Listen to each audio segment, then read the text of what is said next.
Ladies and gentlemen, Blood Bowl fans, welcome to the Division 4A recap. I am your host, Synergy, and our regular co-host, G'day Nick is here too, Hey, hey. as well as our special guest, Tommo, What's going on, everyone? and our super special guest, Gengar. Hello. Greetings and salutations to everybody. So Gengar, most of our BigO coaches might not know who you are and where you're from. Give us a quick 20-second rundown. Well, I think a few coaches will know, but I'm from REL. I've played in the G-Man Division 2 and 1, and now I'm in REL Division 2 for my second season now. I failed to go up last season. And I coach a very mean Camry team, which has at least 4 strength ups. Very cool. All right, it'll be interesting to see your thoughts on the teams and the games last week. We'll see how we go, hey? Yep. So, week 2 has finished, and the 4A guys got their games done very quickly. I think they were done by Saturday evening, I think, Australia time, that is. And just looking at the leaderboard here, we've got 5 coaches on 1 win, 1 draw, all sort of huddling around the top of the leaderboard there. We've got Morka's School of Dance sitting on 2 draws, which, considering he was a fresh role, he's doing pretty well. And then we've got 3 coaches on 1 draw, 1 loss, and Dwarf Brain bringing up the rear with the 2 losses. So, any thoughts there, guys? I like this because this means the division is very close and very exciting right off from the get-go. Yeah, it sure is. I myself am in this division and looking at it going, holy crap, how is this going to go? Is it going to be a season of draws, and will it be a fight at the very top? Because I think we only get one ticket to the finals at this division. The first thing that does catch my eye is that Morka is going Wood Elves again. Of course, he's a Wood Elf coach. What else would he go? Another kind of elf. Yeah, maybe. All right, let's have a look at the schedule. The week that was, as you can see, most of the games were played on the 1st, 2nd, and 3rd of March. They got them out of the way very quickly. I guess they're all chomping at the bit to get their games done, and then they're bored for the rest of the week. First one up is the Leaping Lizards versus Easy Big, Easy Necro.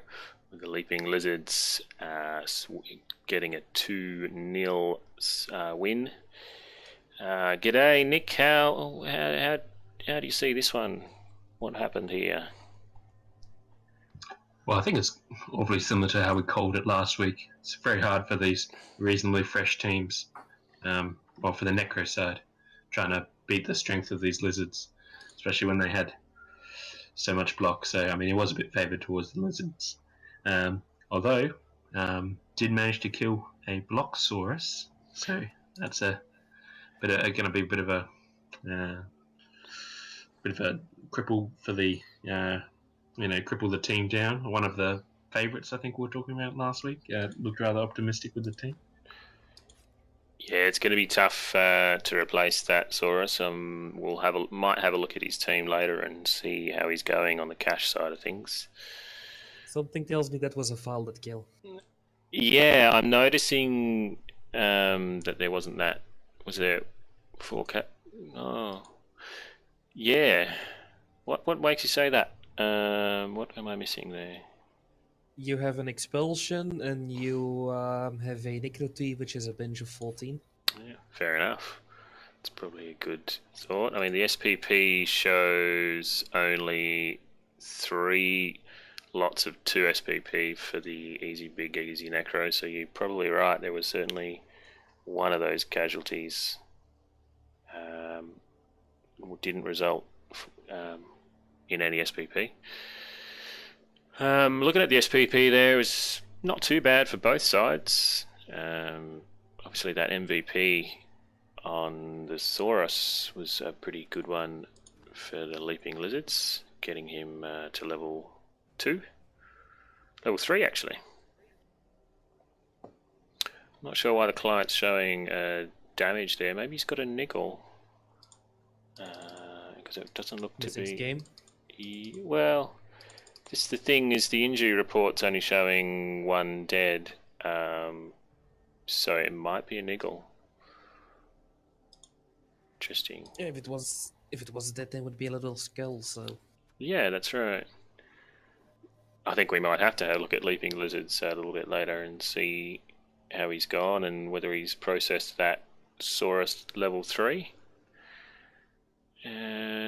Looks like the dice was pretty standard. Nothing else to call out. Tommo, you don't see anything of interest?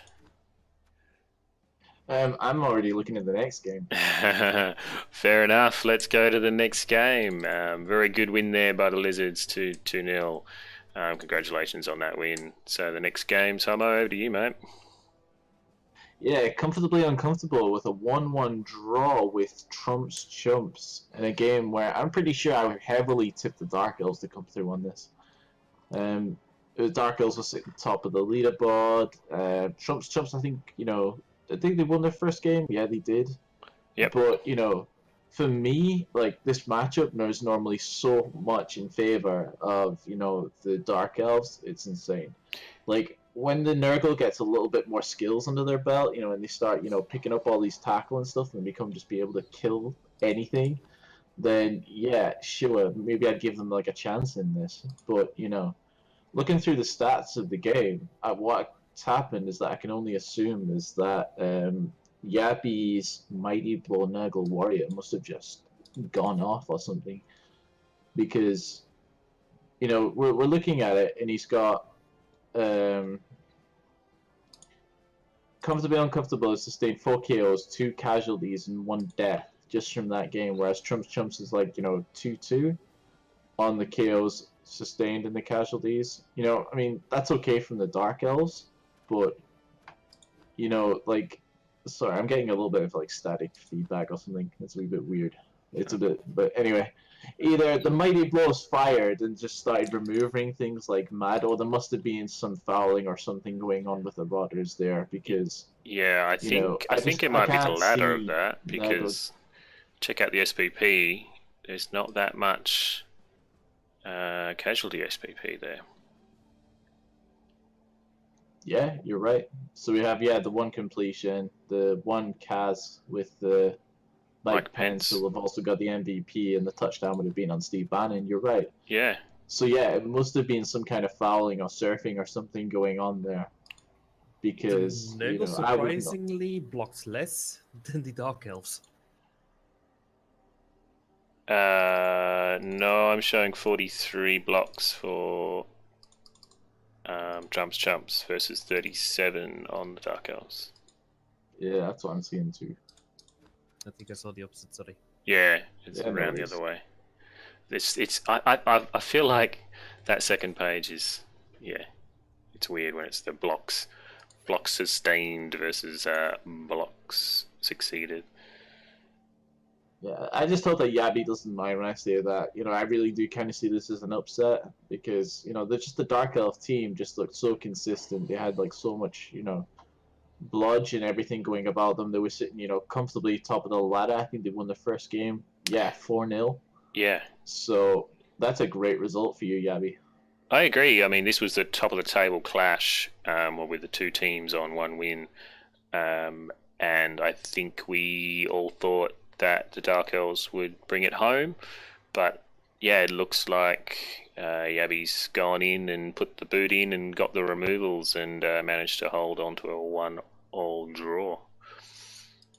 So, yeah, I mean, on the positive side, the Dark Elves managed to level up their Witch Elf, the MVP there, getting her over the line, as well as a rookie line man coming up to level 2.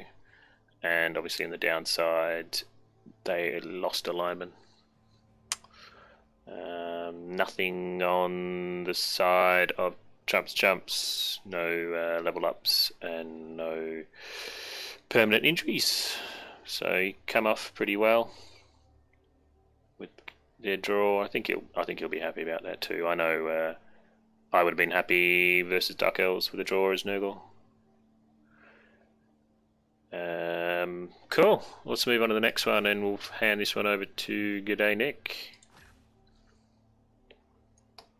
Alrighty, we got your game here, Synergy. Yep. Nurgtown Crooners versus the Blessed Ratman. You told me a little bit about it before. Seemed to be a nice. You received, had a nice slow score. Rat scored quickly, and then you were able to manage to get one right near the end. I mean, it's about as standard a 2-1 grind as it gets. Pretty nice. They got the level up on the Gutter Runner, which I don't know if he's leveled yet, but that's, while they're can be easy to level up, people say, but it's good to actually have the skills on them so they can actually start being really, really scary. Did you get any level ups on any key players there? No, unfortunately not. I got a few SPPs on my... Got the 2 touchdowns on the Agi 4 Pesty, which was nice, and only one of my guys managed to get a casualty. I broke armor plenty of times, but only got the one casualty on one of my block warriors, Gringo Star. It was actually a better sort of SPP game for the Ratman because they managed to get a few casualties on my guys. Yeah, I can see the Rat Coach be reasonably happy with the effects of his armor breaks. Only got 6 armor breaks, but 1 result in a KO and 3 in casualties. So, lucky days, eh? Yes, I think my 2 Rotters will more than likely be retired. But I did Findleblade. I killed Findleblade, the rat lineman, and picked him up for free. So I'm all good for next game next week. Could be like a personal objective you can have this season, trying to collect 1 guy of each team. So far, so good. I picked up one from Morka in Team 1 and one in Week 2. So I think that'll be fantastic if I can pick one up again. It will give you a very variable name scheme after a while. Yeah, it's one of those things that a lot of people on undead teams and the Nurgles are like, are you going to take the free ones? It'll ruin your naming scheme. But I think it adds a bit of flavour. So 40k free, essentially. Indeed. Anyway, I like it. I hope you really do, because it would be something funny to have every game you do, like 1 new guy. Yeah, that's right. All right, I'll pick up the next one and ask for your thoughts on the match in 2 seconds, Gengar. So the next one was Dark Elves versus Humans, with My Hopes and Dreams versus Nobody Loves the Monkeys. Nobody Loves the Monkeys, a pretty solid 2-0 win over our second Dark Elf coach. I think the way this one went down was, unfortunately for the Dark Elf coach, being only his 2nd game for this team, the Humans had the dice and the skills that they needed to essentially outbash and outscore him. I think I might have caught this game. My memory's terrible today, but basically Nobody Loves the Monkeys hit a lot harder than the Dark Elves and got the KOs and the casualties. Well, I haven't seen this match either because kind of I'm out of my time zone, but seeing at how blocks have been created and the KOs and casualties, I think the Humans tried bashing the Elves a little bit, but the Elves mainly have been favoring the run pass and try to score a touchdown game, which I think in this case failed, and they got beaten for it.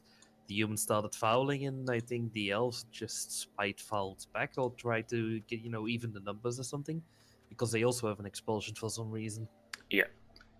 Both teams had a couple of loners due to some deaths and some MNGs from previous game. So they used the linemen liberally, I guess. And both Alona's got an MVP. Oh god, Yeah. that's terrible. Shocking.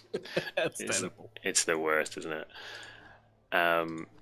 The monkeys though had a field day in the SPP department, picking up a solid quick mass 20. 20? No, I'm missing. Yeah. It's at 18.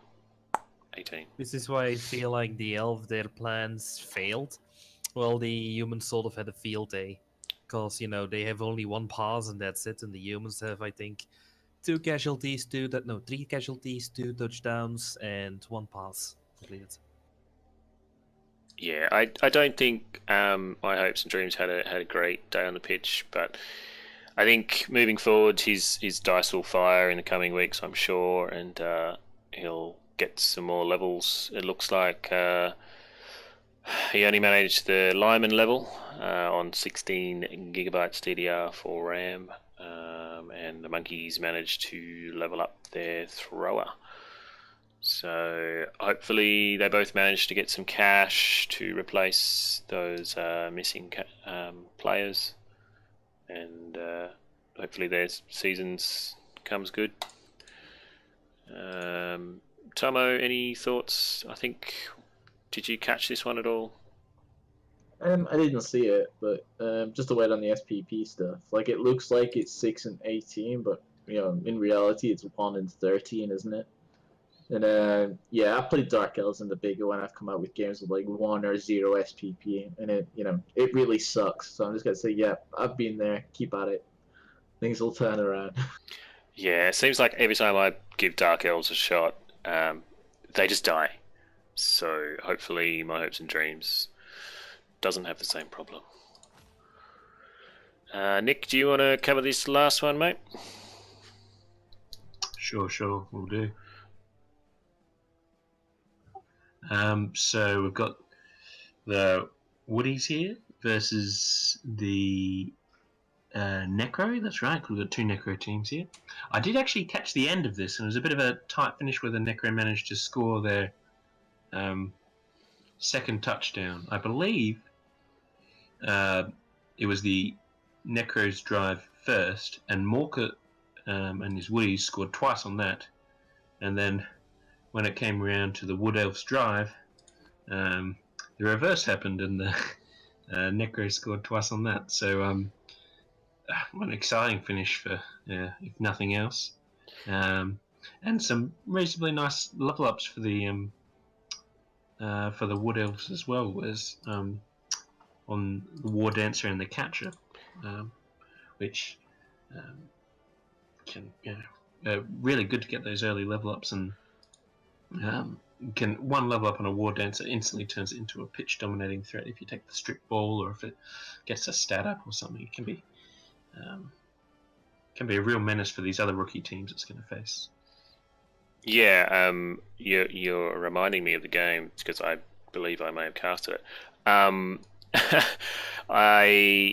Yes, both coaches scored twice on each other's drives. Morka, of course, starting with a blitz, as he does, and going to town on the first half, and then the second half, Morka, very un-Morka-like, rolled ones in dodges and fell over a lot.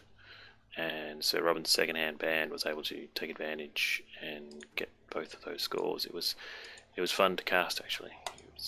Hopefully those tuning in enjoyed it as well.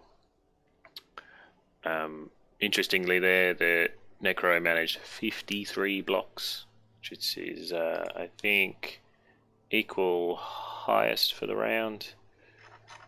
Yep, easy big. The other Necro team actually managed 53, so looks like they're fighting it out for most blocks thrown, and I imagine having Frenzy Wolves has something to do with that. So yeah, that was the 2-2 draw. So fairly middling round, no massive blowouts, and a couple of draws. Any final thoughts, Gengar? For first of all, I actually saw something earlier, which I want to ask you a question about. Did I see a red thrower with with a kick? I think you're right. You know, show hands pass kick. The Blessed Ratman do have a kick piece, and I believe he has 2 throwers on his team. That's an interesting pickup, if anything. Like, I'm not going to say it's bad, it's just special. Yeah, he's gone for a little bit different to the standard out of the box build, but each to their own, and hopefully it works for him. I think he's got some pending levels still, so we might not be able to have a closer look at his team. I'm curious how that will pan out in the future, though. I'm sure one of them will die, and he'll become a standard one-thrower team, so... rats doing rat things and dying. Unfortunately for me, it wasn't when we were playing. Nick, anything final about those 5 games? Just again, the ladder's very close. No one's managed to get to 2 wins. And so, there's lots of games left in the season, so of course there's anyone's game, but even more so with these close results and a reasonable amount of draws. Yeah, and Tommo, as you said, I dare say the surprise of the round for you was that Nurgle versus Dark Elf result. Yeah, that's a surprise of the round for me. Looking at it as a whole, it seems like it's been a bit of a bad round for the Elves in general. Between none of them have got a win. Like, we've had a draw, but or maybe 2 draws, but it's just I'd like to see the Elves do better. we need some strong Elves coming through. So.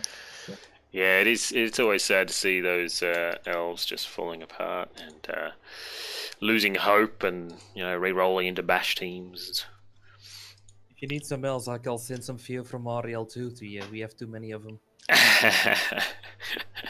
We've got a few BigO Div as well. Yeah, it's like we got 2 Division 2s full of Elves. All right, let's pick a few of these teams out and have a closer look. Hey, I'll get it started with those Leaping Lizards, because Serious Sam, he cast his own game this week. I did pop in, I think, for the first half, so it was good to see a new coach creating some content for the BigO. And let's have a look. Serious Sam's Leaping Lizards at team value 1220. His record now is 132, and 3, 4, 5, 6. He did manage to have enough cash for that Saurus death. Or am I counting wrong? 1, 2, 3, 4, 5, 6. Yeah. He's rolled blodge on that Saurus. So he rolled doubles and picked up dodge. What do you guys think about that pickup? I dislike and like it for several reasons. The liking part is, blodge is very useful. The disliking part is like that guy is going to take ages to level. Yeah. Obviously, the standard pickup would, in your mind, be Mighty Blow.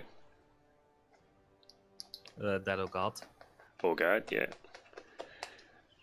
Yeah, I guess it's one of those things, right? I mean, I've done it myself with my teams, is you roll doubles and think, I've got to use it. And he's gone for dodge, and I have seen dodge work very well, and, he just gets pushed around instead of knocked to the floor. Have you ever heard of the Iron Master story? No, I haven't. Well, it was an Mariel Division 2 team last season, which was a Chaos team. They have very good access from nature without actually having any doubles needed. Yep. But he got all the stat-ups and all the doubles in the world. And the result was that he had a very messy Chaos team with loads of stat-ups and doubles who weren't able to create an ESP and any, danger which a Chaos team normally would create in attrition, because getting to Mighty Blow and Claw was gonna take him too long to actually get an effective team. He was already 2000 TV and it didn't have a single Mighty Blow yet. Wow.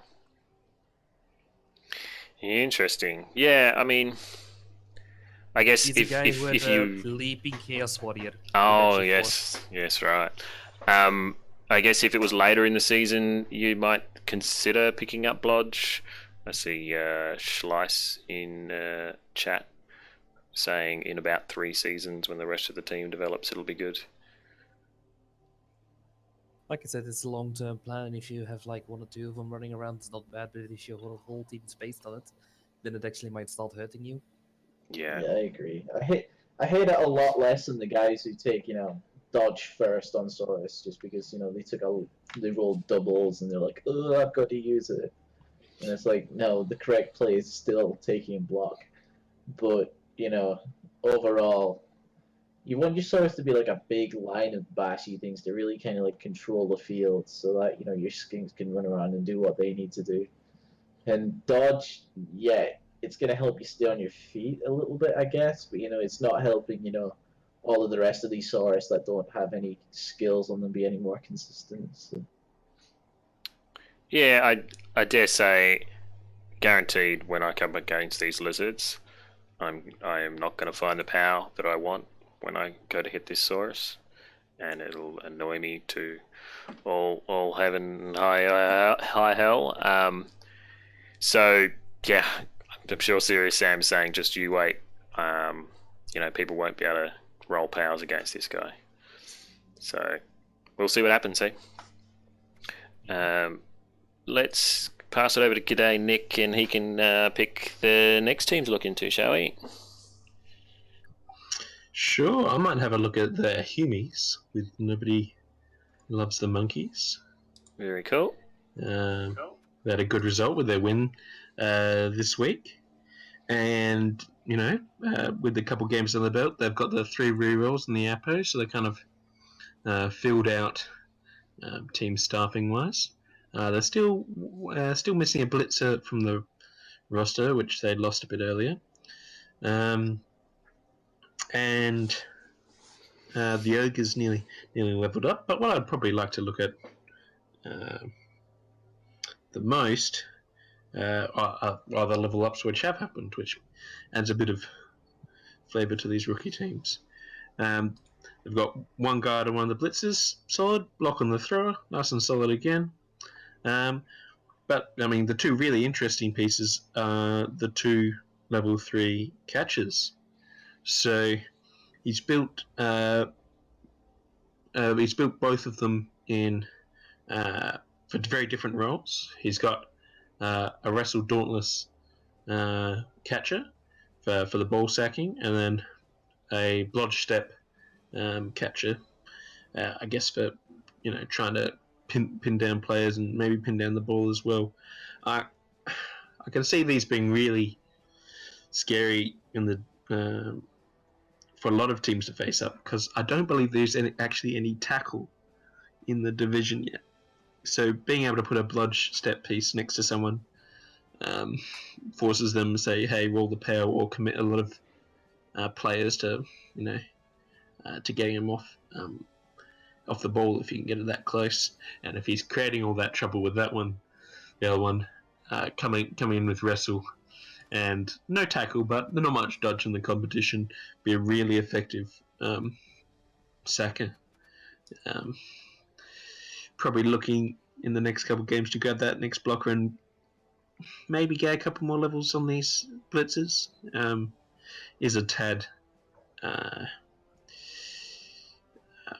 sometimes when you've got some star players, it can be very easy to get the ball to these catchers over and over again, get them SPP, and then have some underlevel blockers which can hurt when you need to get the bashing done. You need a bit more guard, a bit more reliable Mighty Blow piece other than the Ogre. But overall, a really solid start. I'm looking forward to see how they go. As I said, I think I caught this match and was interesting to see him use his catches. He basically ran them down the field, and they were sort of like roaming scoring threats for the entire half. So I was taking note of that, and he's already got them to level 3, so I'm going to be a little bit worried as they try and run around my backfield. So yeah, they're certainly already the threats of this team. What do you think of this team, Gengar? I'm surprised that they actually went with Dauntless instead of Strip Ball as a second skill on his ball sacker. Yeah, I agree. But Yeah, Thing is, with negadices, you can still have like a 70% chance that you'll just get either a stumble or a push, or a double push, or a double down, or a push, and that's actually way more effective to sack the ball than having Dauntless first. Dauntless first makes it more so that you'll throw more one dices, but statistically, I think Strip Ball is a little bit more interesting first before Dauntless. It's even higher than 70%, isn't it? Like it's a really good chance if you take strip ball, you're getting Yeah, yourself back. like 77 point what else, but I like to say 70 because it's a simple number. yeah, especially the wrestle, right? Exactly, the wrestle really protects it every time it's then, like double down, you just wrestle them down and there goes the ball. Yeah. I tell you what, he needs to be a wee bit careful though. I mean, like Nick kind of mentioned it, but like scoring on catches over and over again's a trap because they're arguably your weakest players with like strength too. They're easy to get banged on. Yeah, fair play to get dodged and dodge early. But if you're gonna keep scoring on these guys because it's so easy, all the rest of your team's gonna end up like totally undeveloped in comparison to these catches. When you really need to have like a strong human team, in my opinion, is just like a strong blitzer core. Like you need your guards, your mighty blows, and your tackles on these blitzes in order to be able to run around and really control the game. If you keep scoring on these catches, yeah, you're gonna kind of like win some games in the short run, but you're gonna find that the other teams are gonna start, really overtaking you in development. Did we know? Did you know, by the way, that this week we got our very first human legendary player? No, I missed that. Who? The richest T with Humies, his Oh, yeah. blitzer called John, is now a legend. Oh, very cool. I did know that the Humies were close to a level, and I think I missed the announcement. So that's very cool for Rich's T to get that. I wonder if Grim Matter will have the same aspirations with Nobody Loves the Monkeys. It was done in like 3 or 4 seasons, so he has time. And hopefully he can get enough cash to replace that blitzer next game.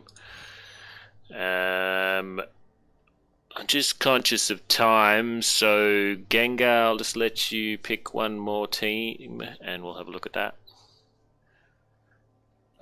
Sure. Me and choosing. Let's go for the Nurgle team. The Nurgtown. Sounds good. Crooners. So that's my team. So what do you think? Just a second, I need to open it here.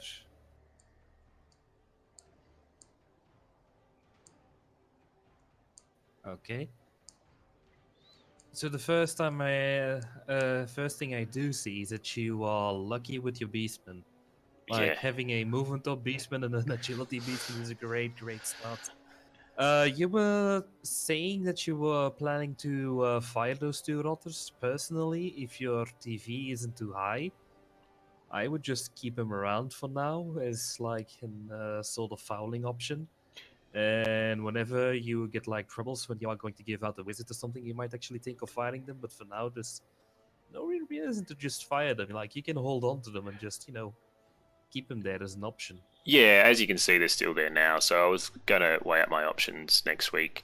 I am already quite a high TV compared to the rest of the divisions, so it wouldn't surprise me if knocking off 40 or maybe just 1 might help me avoid something like double bribes or a wizard and a babe, and just sort of give away 1. So fair point though that I might, assuming I'm not giving away too many adjustments, I might take your advice there and just keep them as pseudo dirty players.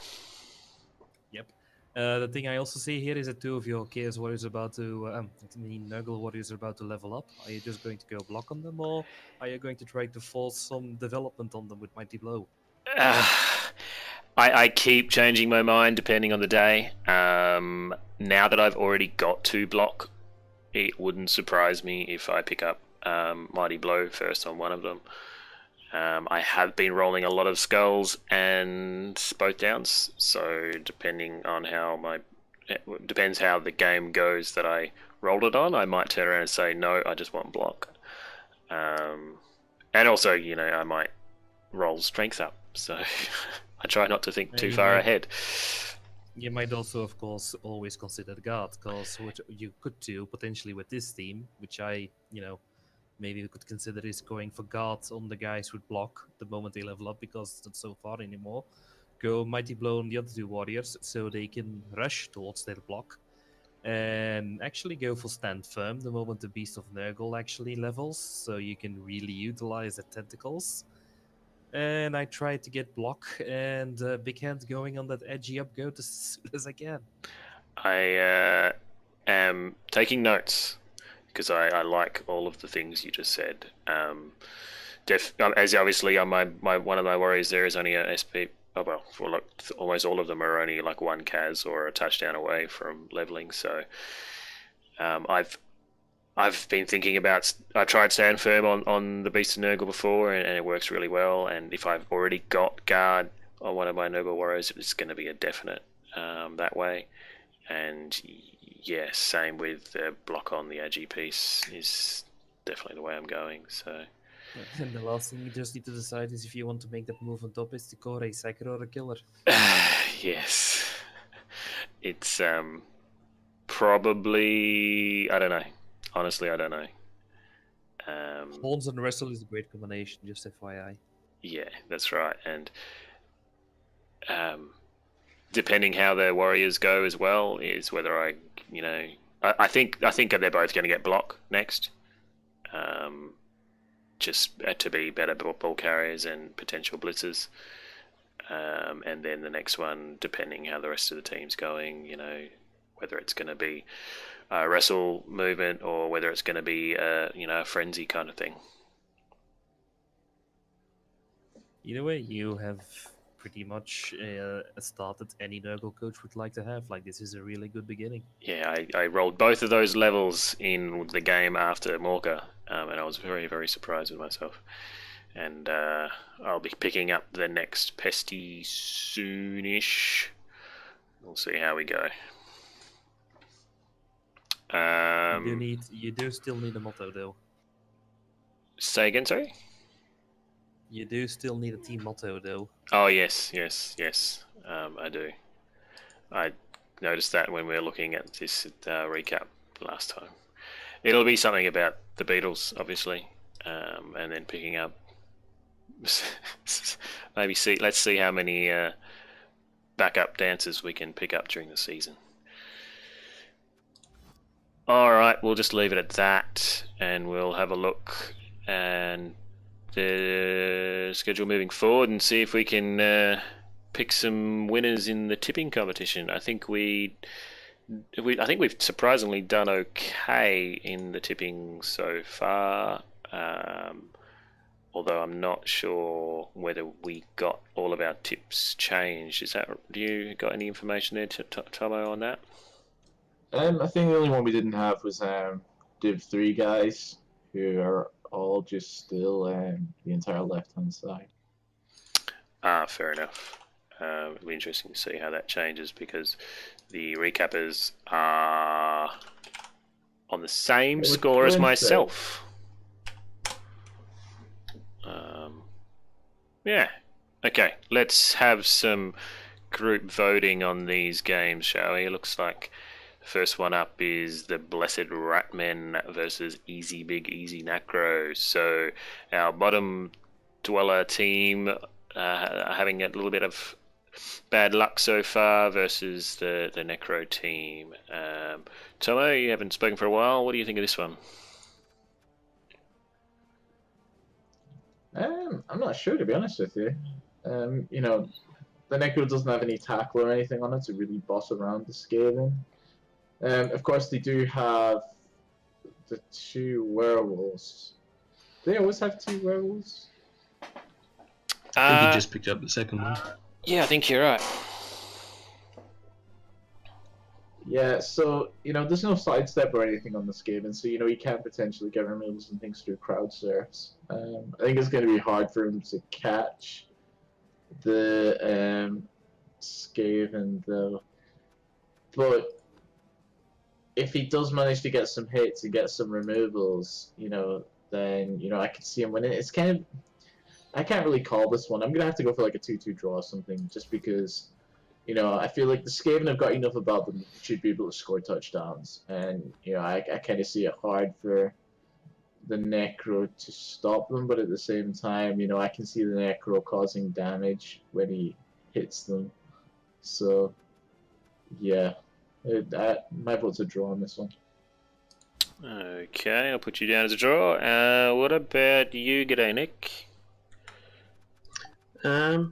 Maybe slightly favouring the Necro. Just having the slightly bigger, having the big bench as Necro lets a couple more fouls fly, which works a little better against the rats. A little extra block is nice. He has a ghoul which he hasn't leveled up yet, which presumably picks up block to make a really hard for the rats to be able to get it off him with no strip ball on the team. Might just see it bit hard for the rats to be able to get it off the Necro. Might slightly favour them for the win. Yeah, I think I agree on that one. I think the Necros probably got the tools they need to handle the rats. I do notice that even with both those teams having a level up pending, the rats will have enough TV to pick up a wizard. So that probably guarantees them at least one touchdown. Gengar, what about you, mate? If I'm favouring the Necro, the rat? Yes. Your tip onto who is going to win this game. It's hard because both of the teams are speed teams. And they don't really have much block on both sides yet. I mean, the Necro have a little bit more armor, the Rats have a little bit more speed, and have that built-in dodge. I like the weirdness of the Rat team, and I know that Rats do have a natural advantage to, just win those matches when it's like 11 versus 11. Yep. But since this Necro team has a big bench, I think the Necro is going to likely win it just on the sheer fact that they are able to foul themselves a advantage. Yeah, fair enough. I think you're right there. That extra couple players over the Rats will see them through, even if the Rats do get lucky with a few breaks. Okay, we're going to mark that one down as a win for Easy Necro. Yeah, I've got it on the website. Oh, very cool. Thanks, Tommo. Okay, the next game is My Hopes and Dreams versus Comfortably Uncomfortable. So that is a Dark Elf Mirror.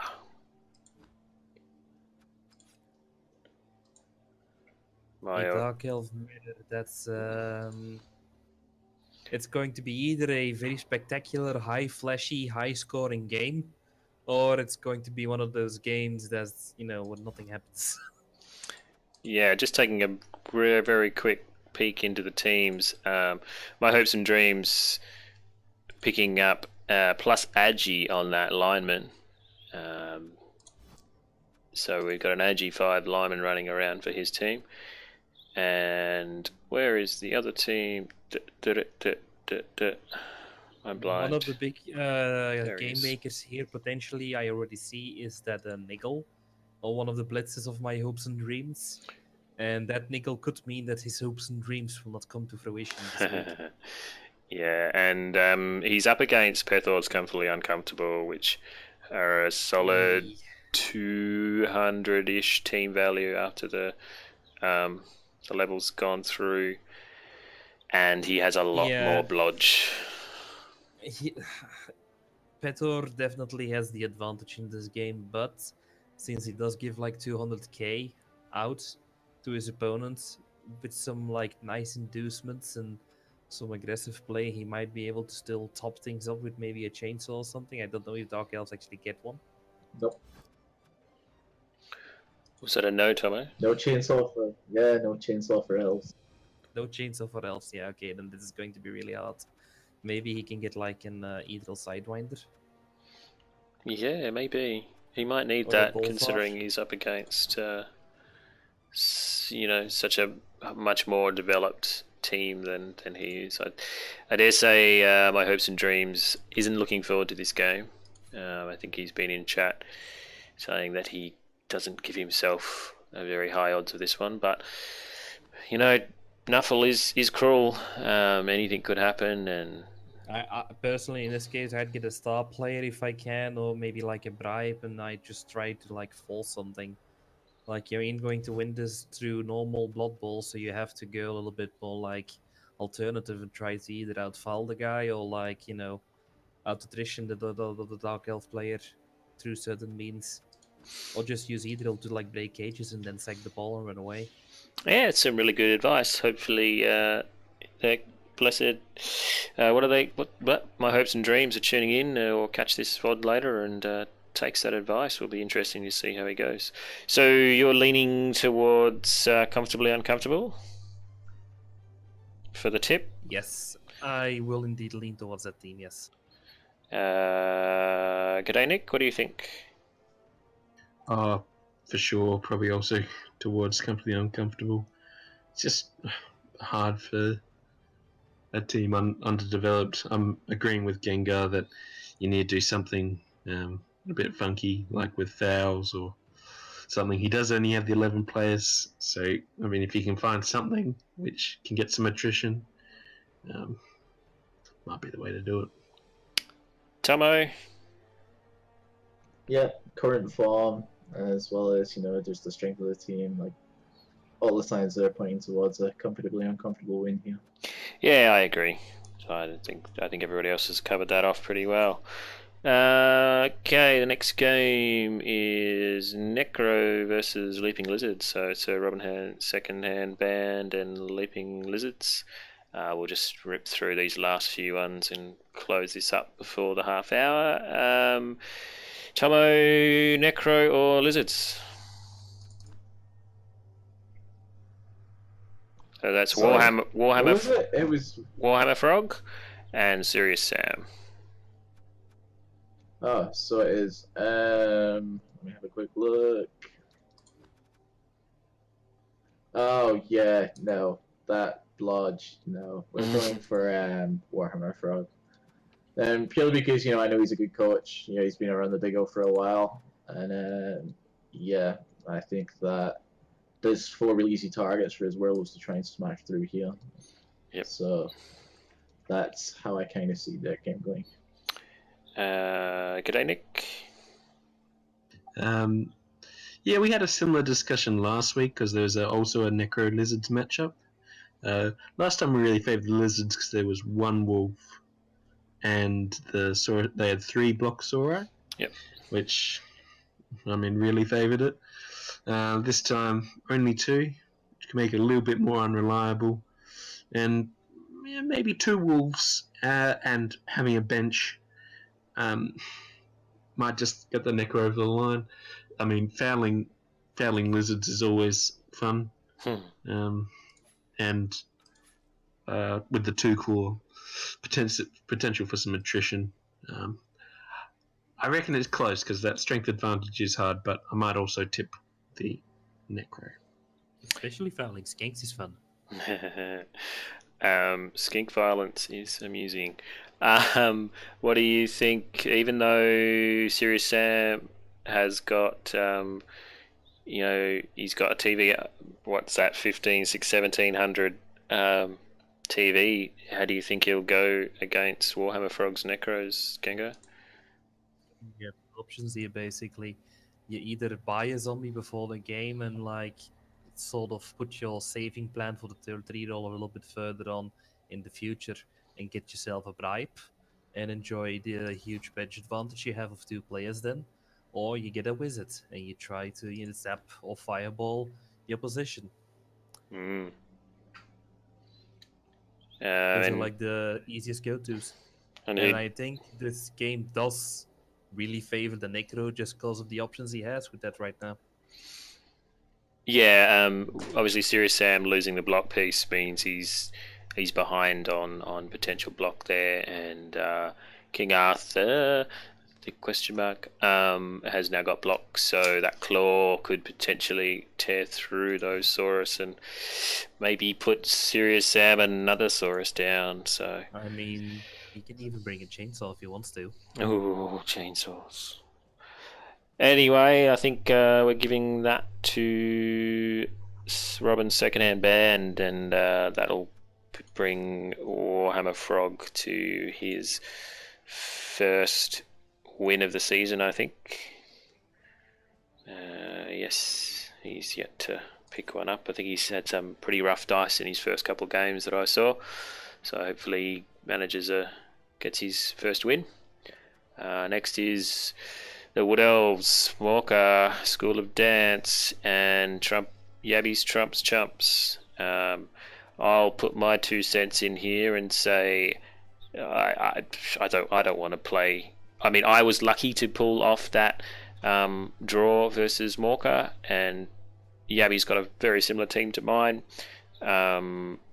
I think now that Morka's got a couple of extra levels on his players, that strip ball or answer, I'll give that to Morka. Tommo, what do you think? You leaning elves again? No, I'm going to go the other way on this one. Looking at the results from last week, Yami managed to get a draw off of Comfortably Uncomfortable, which to me still looks all the more better team than School of Dance. And I reckon if he can get something out of that game, he can get something out of this one as well. So, yeah, my money's on Yabby for this one. Ooh, 1-0. You're going to split. How are we going to split this one? Gengar, what do you think? Wood Elves versus I think Nurgle. that's a very strong thing to go for Fresh Chaos. Wait, it's Nurgle. Nurgle's Q. I always get those two mixed up. Either way, Fresh Nurgle, not as good as your Nurgle. Still a good one because they do have like lots of block. Versus a Wood Elf team which already had 2 draws and who now has a level Dancer, which is being played by Morka. And he's going to get 340 inducements. Yeah, I think this game is going to be... I'm not going to say it's going to be a complete blowout or something. Like, Morka is going to have to work for its win.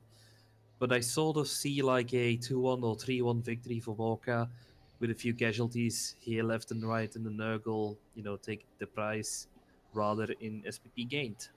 Oh, yeah. And g'day, Nick. What do you think? Probably also have to side with the Woodies here. One thing to note, though, Morka is still on 1 team reroll, so I could see him spending some of his TV, his inducement money on a team reroll to get to 2, which would make that strip ball dancer feel a little more confident going for those leaps in to bust it out. One of the easier things would be just getting lineman and the reroll indeed. Yeah, interesting. Yeah, but I mean, with a strip ball dancer, 2 rerolls and an Agi 5 catcher to pick up the mess. I mean, without a couple ones in there, it's a bit hard for me to tip against Morka's elves. All right, and we're going with Morka. Yabby won't be happy, but I think I'll be okay with Yabby taking a loss on the ladder. His time will come. Yeah, that's right. I'm not thinking much for my first season either. Last up, we did tip against him last week, which was this is true. We put our draw, so I mean, maybe there's something something there. Who knows? We'll see what happens. Okay, last match. Humans, Nobody Loves the Monkeys versus myself. I'm going to abstain from voting on this one and hand it over to Tommo first. Nah, do someone else. Sorry, I What missed do you it. guys can go? You're abstaining When as you guys well. can go. I'm looking at. Nah, I'm still looking. G'day, Nick. What do you think? Just looking at the team value here, it does look like Nobody Loves the Monkeys could get a wizard in there with their... Wait, how many players have they got? 3, 6, 9, 10. So there'll be 1180 with 50. We only get 90. They might not be able to afford a wizard in there. So it's hard sometimes. You could use the strength advantage, and has got a little more reliable block on the Nurgle. I mean, I've played a lot more Nurgle than I have humans, so I'd feel a lot more comfortable being in your shoes, Synergy. But, I mean, and I would probably, as Gengar mentioned, I would be a little more scared of the catcher if he had Strip Ball instead of Dauntless.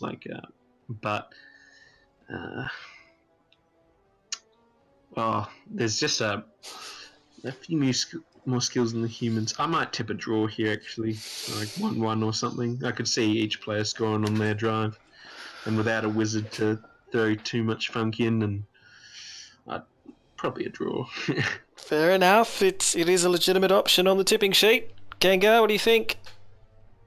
I think this is going to be a victory for the Nurgle, simply based on the fact that we have a AG4 goat running around versus a team that might have a little bit more skills, but doesn't have the great edgy 4 or the strength advantage that Nurgle offers.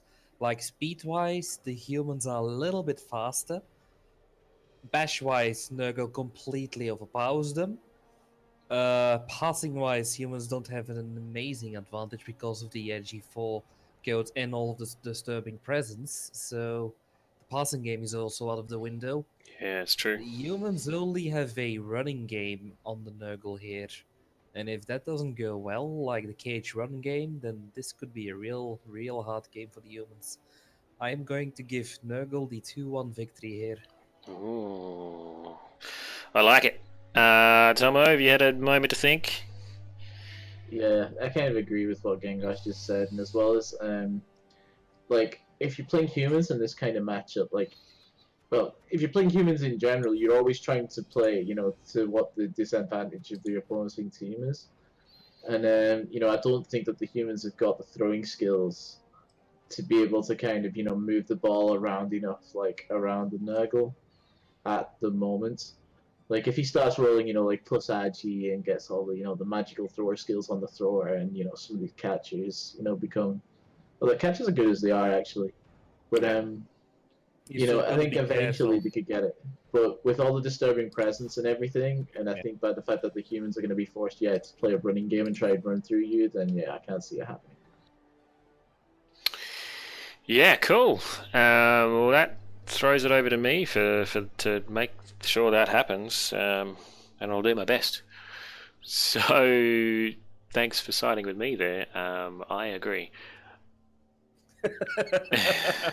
And now you're going to fail horribly. Oh yeah, I'm so glad I picked up that third reroll. I felt so much better the last game for having it, and it was a good game. Okay, we'll just quickly run down our tips. We've got tipping Easy Big, Easy Necro to beat the Blessed Ratman. We have Comfortably Uncomfortable winning the Dark Elf Mirror over My Hopes and Dreams. We have Warhammer Frog picking up his first win over the Leaping Lizards. We have Morka getting his first win over Trump's Chumps. And then finally myself, I wrote that wrong in my piece of paper, beating out the humans. So very cool. I'll wrap it up there and say thanks everybody for tuning in, and thank you very much to our special guest Gengar, our special guest Tommo, and co-host G'day Nick. I guess unless there's any final parting comments, any sort of Gengar, what's your game of the week? My game of the week. I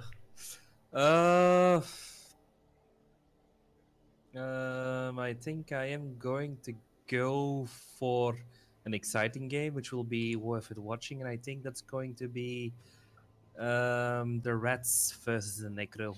Interesting. It's Tommo? going to be high scoring, lots of death, lots of action. Oh, very cool.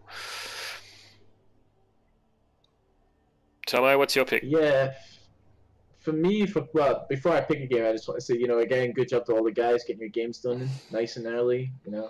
It's great as recappers to actually be able to go through everything and actually see everything that's happened rather than speculating.